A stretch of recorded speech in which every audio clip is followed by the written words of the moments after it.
Good morning, church. The text we'll read this morning comes from the Gospel of John, 7th chapter, starting at the first verse. John, 7th chapter, starting at the first verse. I'm reading from the Message translation, and you'll find these words. Jesus went across to Mount Olives, but he was soon back in the temple again. Swarms of people came to him, and he sat down and taught them.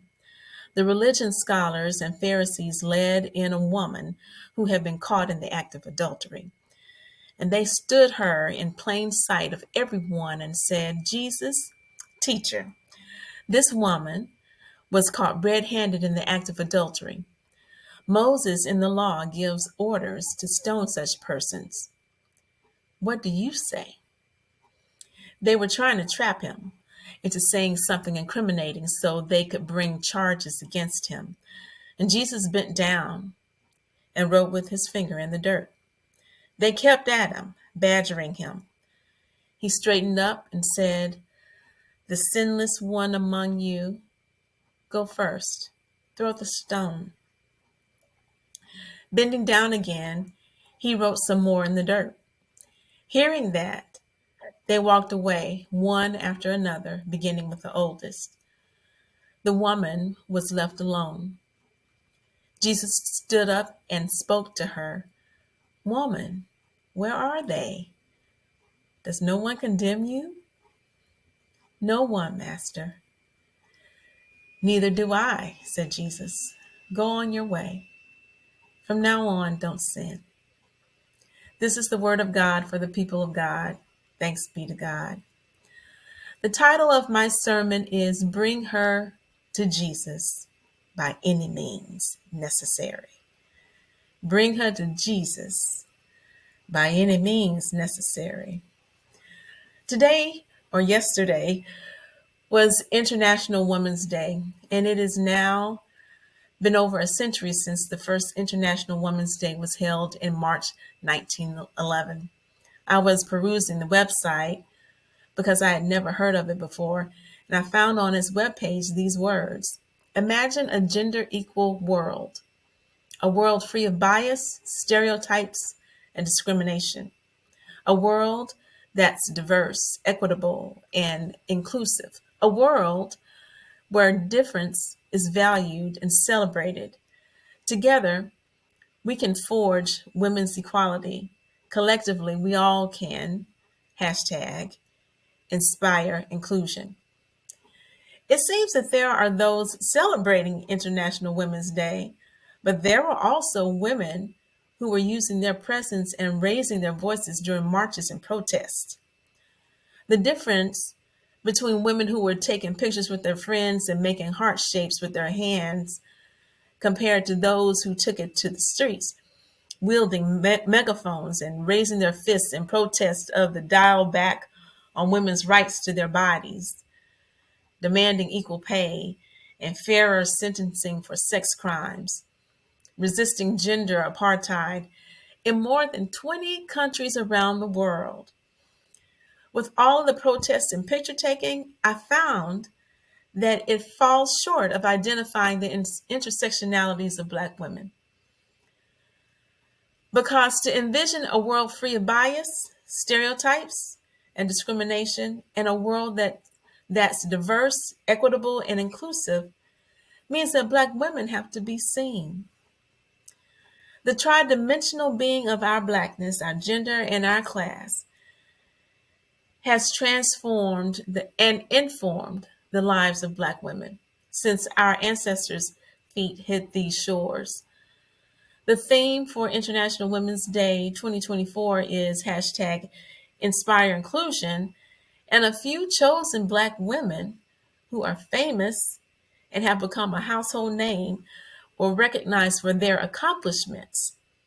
Perhaps that's what the issue is. We have not yet recognized the value of just being, of surviving and flourishing, learning to flourish and thrive, and let that be enough. That is what I believe the story of this woman in John is about too.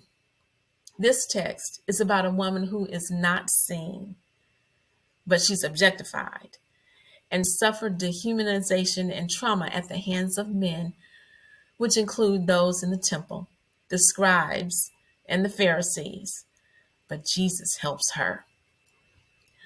The last message I delivered was about the Samaritan woman that Jesus waited for at Jacob's well in Sychar. That was John 4, where Jesus gave this woman her dignity back.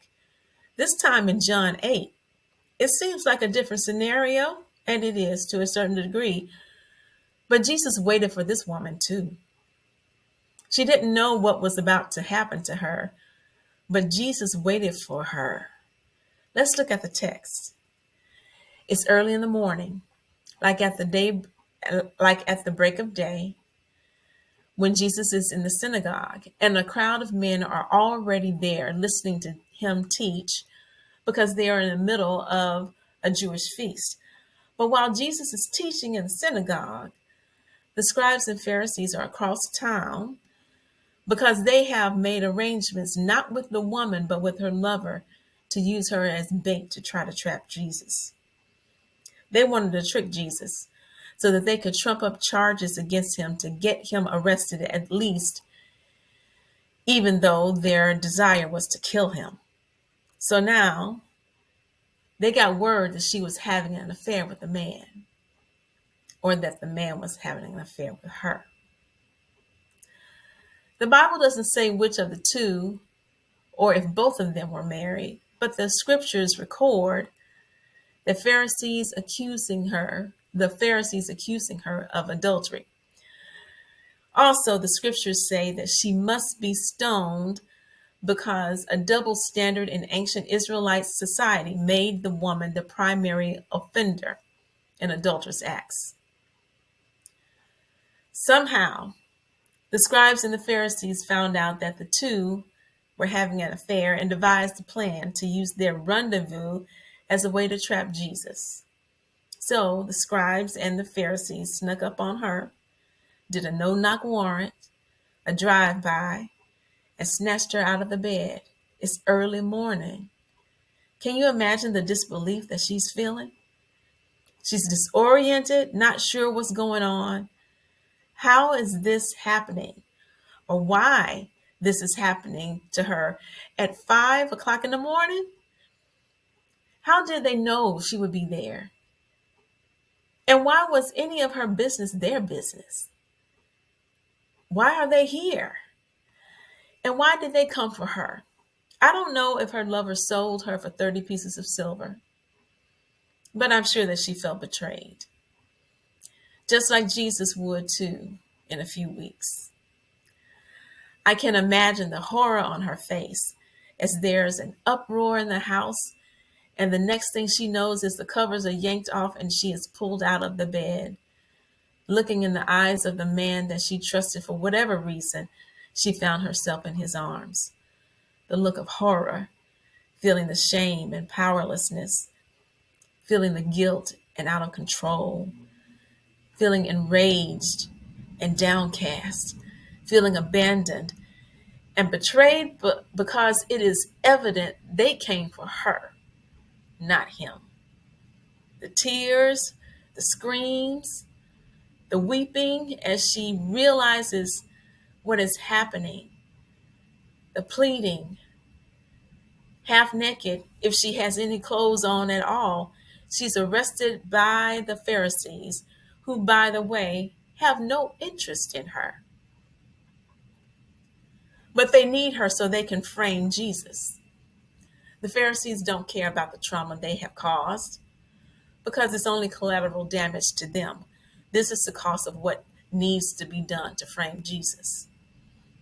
She was just in the arms of her lover, and now she's being handled by some other men who don't even know her, don't care to know her name, don't care that she's a person, don't care that she's human. And they drag her across town, strong-arming her and handling her while other people watch. People that she knows, people that she doesn't know, and none of them say a word. This silence is violence. This silence is complicity. And it's the silence of the good people who do nothing and say nothing that compounds her trauma. So this is the scene and atmosphere that the religious folks, the Pharisees and the scribes, deliberately create in the synagogue by bringing the caught woman into this space where Jesus is teaching this crowd of people early in the morning. It's at this point that I feel like I need to name her because this woman has been through something. There is a reason why her life has taken this turn, just like there was a reason for the Samaritan woman. So I want to name her something gutsy and brave because I believe that's in her. She has survived the best that she could and used all the tools that she had to make it this far. So I'll call her Amari because that's an African name that means possesses great strength. She's not a Samaritan woman, but she's got a well that she's drinking from. And she doesn't know it yet, but that well that she's been drinking from is not working. It's not quenching her thirst like it used to. So they positioned her in the middle of the crowd in front of Jesus, who was seated on a chair. And as Jesus will soon be silent before standing before Pilate. I'll say that again. And as Jesus will soon be silent standing before Pilate, she is silent now, standing before the scribes and Pharisees and all of the men who are ogling her and those who wish they could have her too. These are the same Jewish men who pray in the morning every day that they thank God that God didn't make them women. So she's standing in the middle of the crowd. Maybe the tears have dried. And now she's just staring into the distance, trying to keep her composure because she's just now putting the pieces together that this was part of the deal that her lover made with the Pharisees and scribes. And so the conversation begins as the Pharisees and scribes begin to grill Jesus. They don't even talk to her. They talk to Jesus. What does the law say? You're supposed to know these things. You're in the synagogue teaching every day with authority and power, even though we don't know how this is happening because you didn't go to seminary with us and you didn't graduate with us. And yes, we're jealous because the people are following you because of these signs and wonders you do, but that doesn't matter right now because we got you. What do you have to say about her, Rabbi? The law orders that she must be stoned, doesn't it? Say it. But Jesus doesn't answer them, not a word. Nary word. Oh, I love the song right now. You can't hurry God. No, you just have to wait. You got to trust and give him time, no matter how long it takes. He's a God that you can't hurry. He'll be there, don't you worry, because he may not come when you want him, but he's on time. Jesus is not in a hurry to answer these men. And in all of this badgering that the Pharisees and scribes are doing to pressure Jesus, Jesus doesn't say a word. He's been teaching the crowd all this morning, but now he's not saying a word. In fact, he's moved from his seat and is bending down on the ground. And he takes his finger, and the scripture says he begins to draw a picture in the dust. I imagine that when Jesus bends down and starts drawing in the dust, he looks at her the same way he looked at the Samaritan woman, the same way he looked at the woman who was bowed over for 18 years, the same way he looked at the woman who was hemorrhaging for 12, the same way he looked at Mary and Martha when they showed and expressed their disappointment and dissatisfaction because he didn't come when they called for him. The same way he looks at you, that same look of love, that communicated to all of them and lets us know too, don't worry, I got you. And this time that Jesus is silent and writing on the ground, gives space for Amari to ask herself, how did this happen? Who am I? What am I doing here? Where am I going? I wonder what she was feeling at that time. What were her thoughts? What emotions were she feeling? In a few seconds, her life is exposed by some people who didn't care about her at all. And she sees that this conversation the Pharisees are trying to have with Jesus is at her expense. They need to prove a point, and they are using her to do it. For them, there is no value for her life. They're about to take her life because they all have stones in their hands. They're waiting with bated breath, talking about her like she isn't there, like she has no heart, like she has no emotions, like she can't hear them, like she's a child who has no agency and is irresponsible. Because at that moment, the scribes and Pharisees believe they have the power. But Jesus doesn't answer them. He doesn't agree with them. He stands up again and says, the sinless one among you, go first. Throw the stone. And he bends down again to the ground and continues writing in the dust. And we don't know what it was, but perhaps what Jesus said, drew, and wrote had something to do with the silence and their decision to release those stones, to drop them like they're hot. Jesus was giving them the opportunity to exchange their stony hearts that were cold from the law for something new, a heart of flesh. There was more silence. And then an older Pharisee drops his stone and makes his exit. A scribe drops his stone and makes his exit. Thud, thud, stones dropping everywhere until all of them are gone. Because theologians believe that these same Pharisees and scribes, these men, these pious men, they believe that these stone throwers were former paramours themselves. But she couldn't say that, even if she knew. But Jesus spoke up for her and continued writing in the dust even after they were gone. Finally, Jesus stands up, and for the first time, he speaks directly to her out in the open, in public, in the synagogue, and asks, where are they? No one condemns you? She says, no, Master. Master. And he says to her, I don't either. You're free to go. Don't sin.